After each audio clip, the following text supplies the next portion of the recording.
Welcome to the 6th unit of the course Cloud Computing. This unit is the introduction to distributed computing.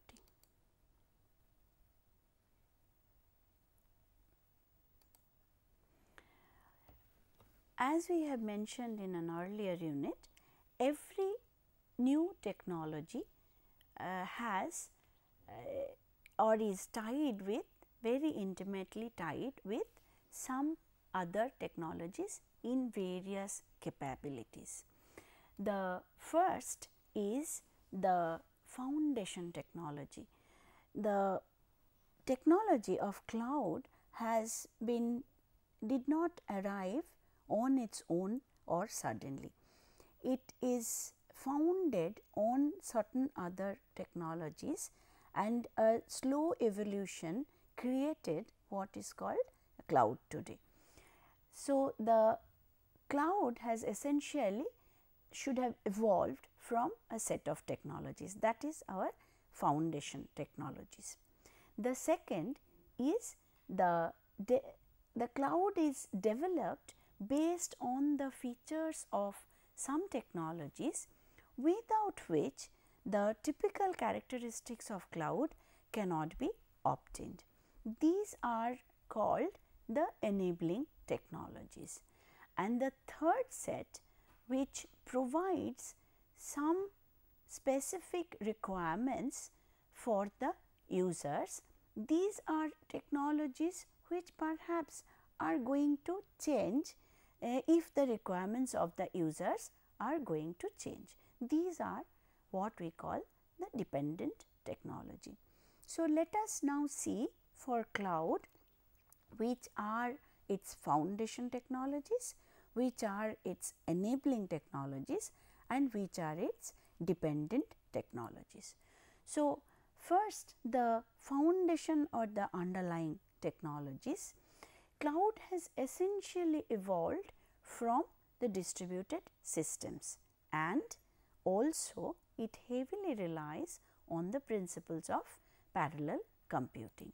So, therefore, the foundation of cloud computing is the distributed systems and the parallel computing technologies. Next, the cloud is actually a virtualized environment. It exploits virtualization to accommodate users for more use. So, the virtualization is considered to be an enabling technology for cloud. Further, cloud provides everything as a service. So, therefore, the users get to see only that part of the implementation that is required for them to see, and this is done using the service oriented architecture, which again becomes a enabling technology. The cloud has or takes care of a large data set, and this large data set has to be managed using something which is currently being done using a P2P environment. Cloud uses a mechanism called key value stores, and these key value stores are completely implemented in a cloud using the P2P networking technology or P2P computing, so that this large data set can be handled easily in cloud. So, if we look at the definition of cloud as was given by, as we had already given by Professor Rajkumar Bhuiya, we see that the cloud is a type of parallel and distributed system. So, it is a parallel and distributed system, and that is being recognized as its foundation technology. It is a virtualized environment and it has certain services. So, virtualization and SOA are the enabling technologies, and it has the P2P as the dependent technology. So, as we have mentioned just now, to understand cloud computing properly, one has to understand the foundation technologies, which are the distributed systems and the parallel computing. To appreciate what cloud is capable of doing, we have to understand the technologies on which it is using which it is built, which are the virtualization technology and the service oriented architecture, and to understand or appreciate the way it manages the user's requirements, which is computing large data set that requires handling and managing this large data set efficiently, so that services can be provided to the users very quickly. It uses the peer to peer technology. So, to appreciate the cloud computing technology, we have to start from the distributed systems technology. The base of distributed systems technology is the client and server paradigm. So, how a client server paradigm is applicable in cloud is that the cloud applications are distributed cloud server, client server paradigm. The servers are in the provider's premises. They contain both the computation and the data. So, all computations are done in the server and all data resides in the cloud storage somewhere in other servers. So, this is the server part of the client server paradigm, and a thin client runs on the user's machine. Let us understand why it is called a thin client. In a client server paradigm, the job of the client is to ask for a specific service, and the job of the server is to provide that service. Now, in this there are lot of information that gets exchanged, and it is quite possible that some part of this information may still reside with the client and some part may reside in the server. In a thin client environment, no part of information should be residing in the client. Everything will be done by the server. The client acts as a simple interface or a web browser to access or communicate with the server. Cloud follows a thin client module where client's side is very limited, everything is residing in the server side. So, why cloud is called a distributed environment, or why distributed system is the fundamental technology for cloud?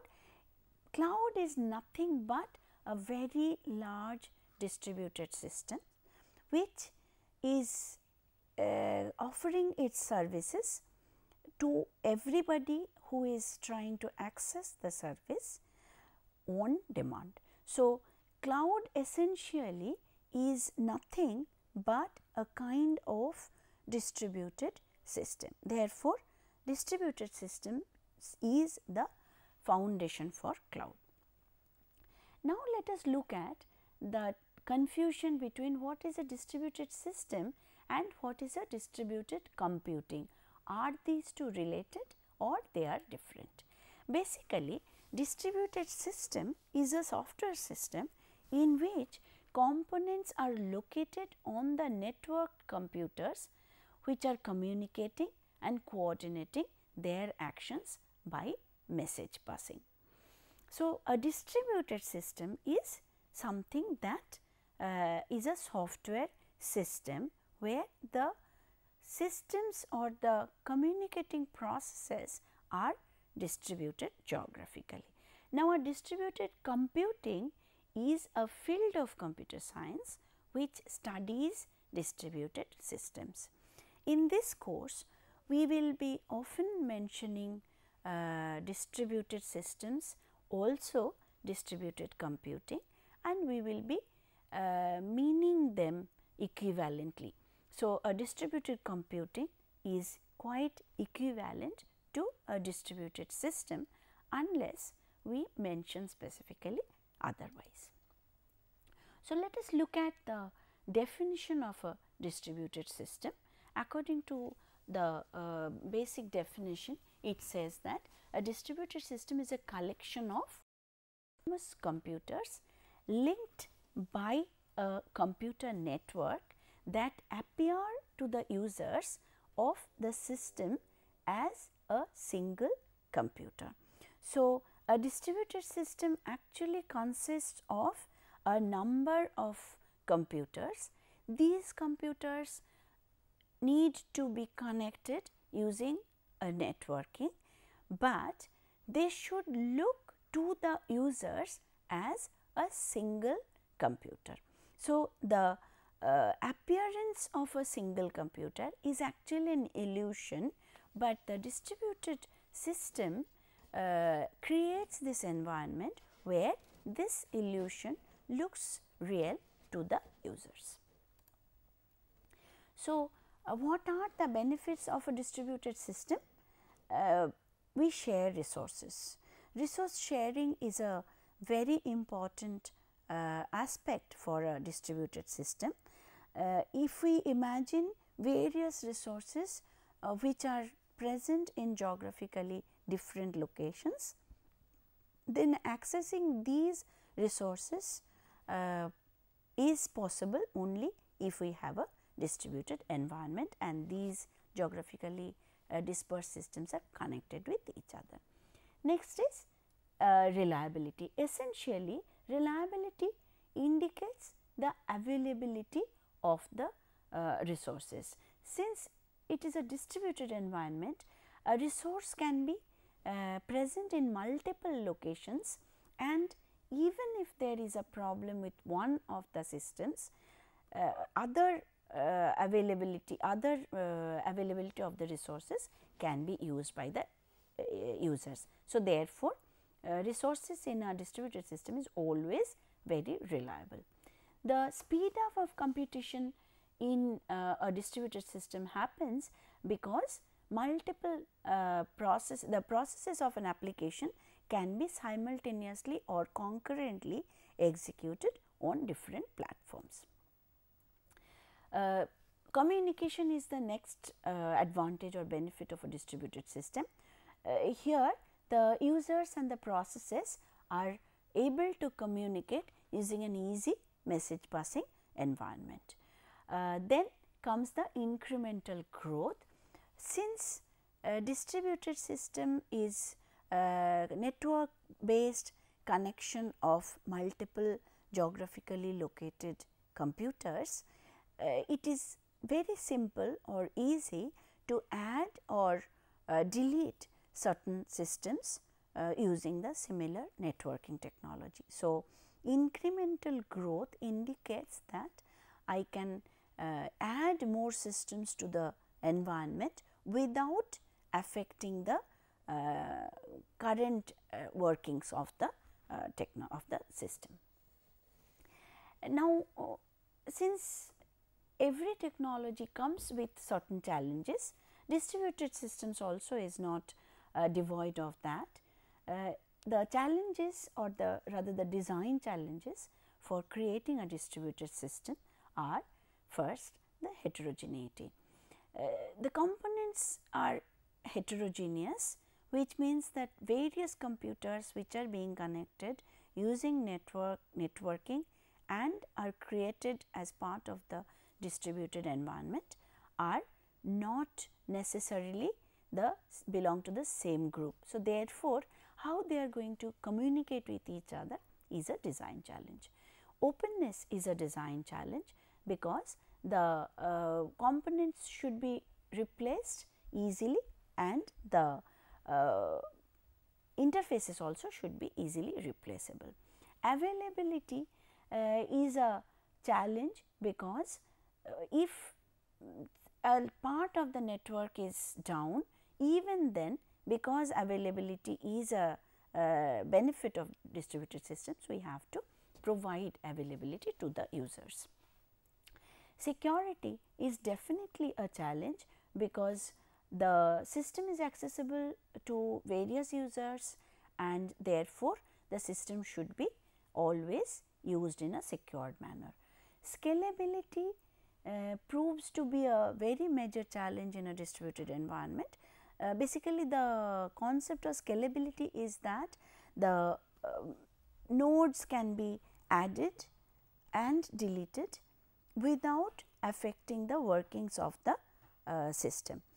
This proves to be particularly difficult because of various collaborative algorithms or processes that are run in a distributed environment.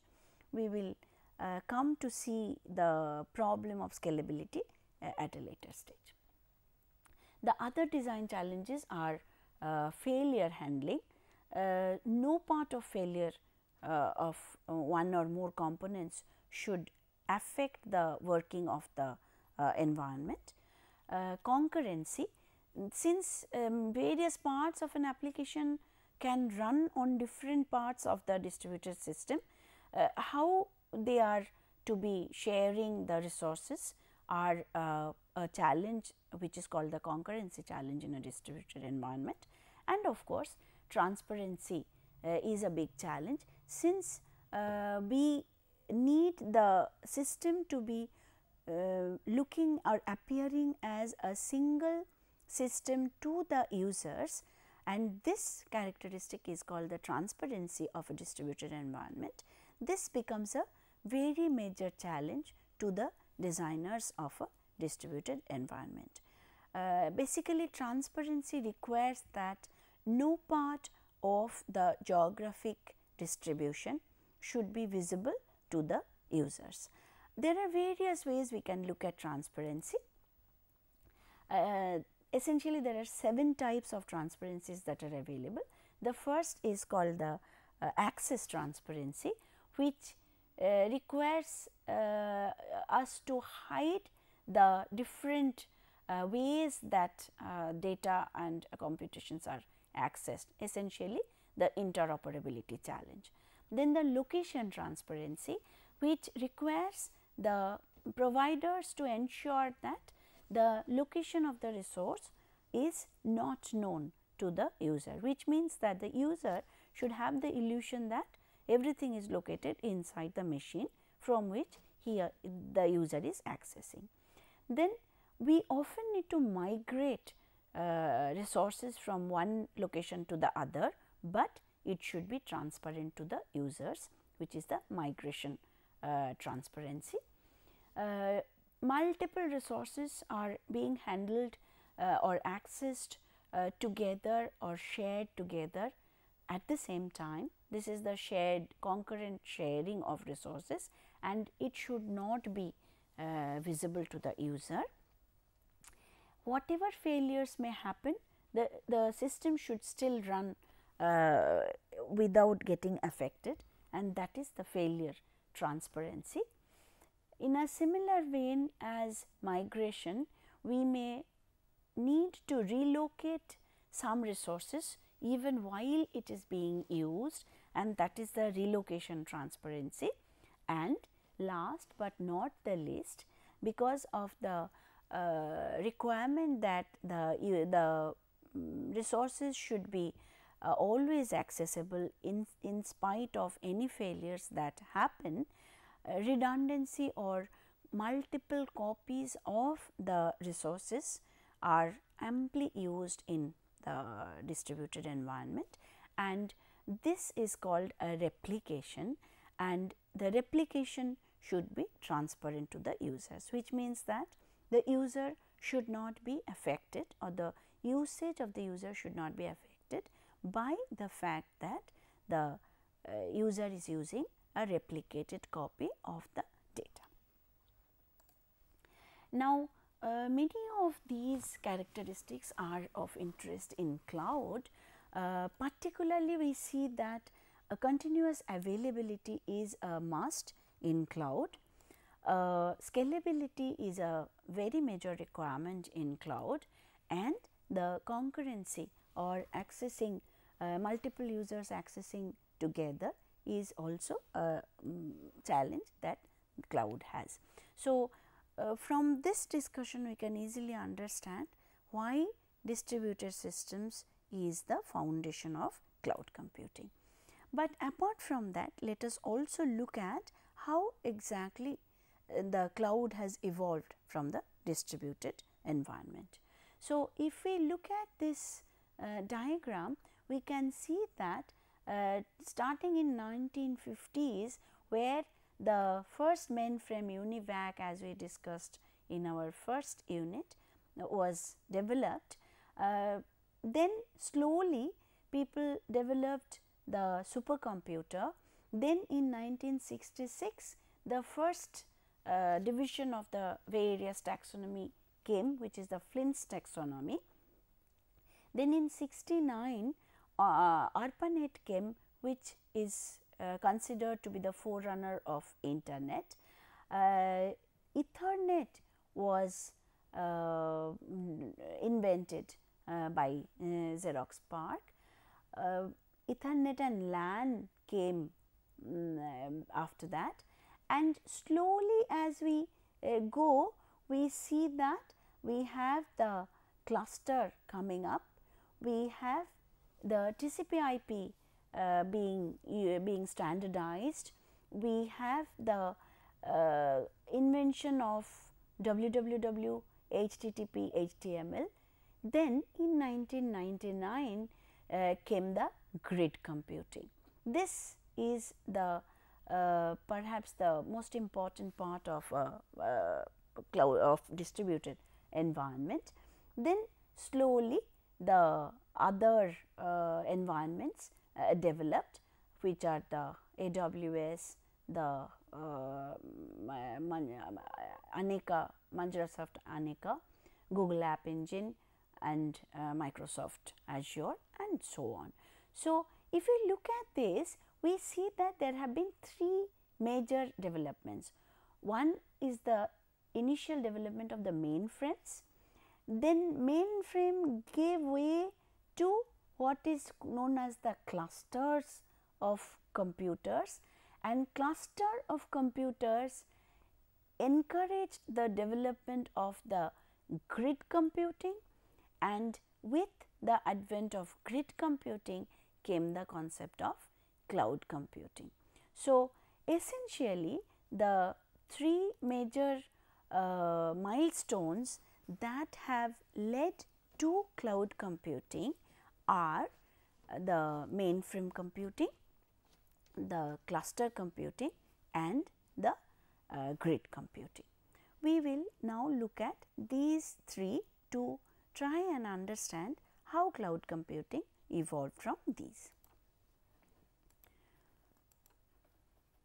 So, the mainframe computing is essentially the invention of large computers, which are called mainframes, and these computers are very much capable of large data movement and huge computation and I/O operations. They used to be bulky, large, but their main idea is that they would always be available. Mainframes would never shut down very easily. A small error cannot shut down a mainframe was the requirement. Then came the cluster computing. Essentially, a cluster is a collection of standalone computers, but they are interconnected with each other, which has the requirement that they work collectively and cooperatively to create a single integrated resource pool. So, this is what a cluster looks like, and together they are supposed to work for a specific problem. So, it is now being used as a supercomputer. So, a supercomputer can either be created using large mainframes, or alternatively, as is being very much done today, it can be created using a large number of computers in a cluster environment, which are cheap commodity machines, and these will be connected using a high bandwidth software tools to create a single system. What are the benefits of these clusters? They are that they have massive parallelism, which means that programs can run in parallel in small cluster machines, and together they can give very good result fast. The specific benefits are that it is scalable, any number of nodes can be added, it is highly available, even if some nodes are down, other nodes will be available. It is fault tolerant similarly, and it has a modular growth. One can add components to a cluster computing, and the components are cheap, which are commodity components. So, what is the specific interest in cluster computing is that they are used to create large computational grids. In many laboratories they are being used. Business data centers are all generated using clusters. Supercomputer sites are being generated using clusters, and specifically our interest is that virtualized cloud platforms are being generated using clusters. So, the easy scale up and scale down are the first important characteristic. A single system image, or it is known as SSI, is an important aspect of a cluster, where we see an example here where one particular machine, if it has 300 megaflops per second processor speed, 512 MB memory, 4 GB hard disk, and it can support 50 active users and 1000 processes, and if we are able to connect 100 such machines, we get a huge capability of 30 gigaflops per second processor, 50 GB of RAM, 400 GB of hard disk, and this system can support 5000 active users and 1 million processes. So, this perhaps gives us the basic idea of how cluster is benefiting the environment. The next characteristic is the availability, which means that it is always available in a cost effective manner. So, this cluster technology contributes considerably to the evolution of tools and frameworks in a distributed computing. Interesting result or statistics is that in 2009 it was reported that 417 of the topmost 500 supercomputers were built using the cluster technology. Clusters have laid the necessary foundation for building the large grids. So, the next is the grid computing. The grid is a collection of computer resources from multiple locations to reach the common goal. Grid is a distributed environment which coordinates resources and uses standard practices. This is specifically created for dispersed geographical locations and particularly useful for scientific calculations. They are loosely coupled, diverse, dynamic, and it is managed. So, if we look at cloud, we see that the infinite capability, fault tolerance, and always on are the characteristics from mainframes. The built using small nodes or commodity machines are the characteristics from cluster computing, and it is utility computing are the characteristics taken from grid computing.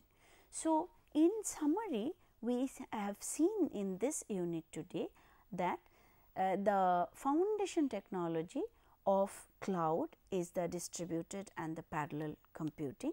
The enabling technologies of cloud are virtualization and software SOA, and the dependent technologies are the P2P. We have seen how the distributed computing had helped cloud computing to evolve, and we saw the three parts of cloud computing which have distributed computing which have influenced the cloud computing are the mainframe computing, the cluster computing and the grid computing.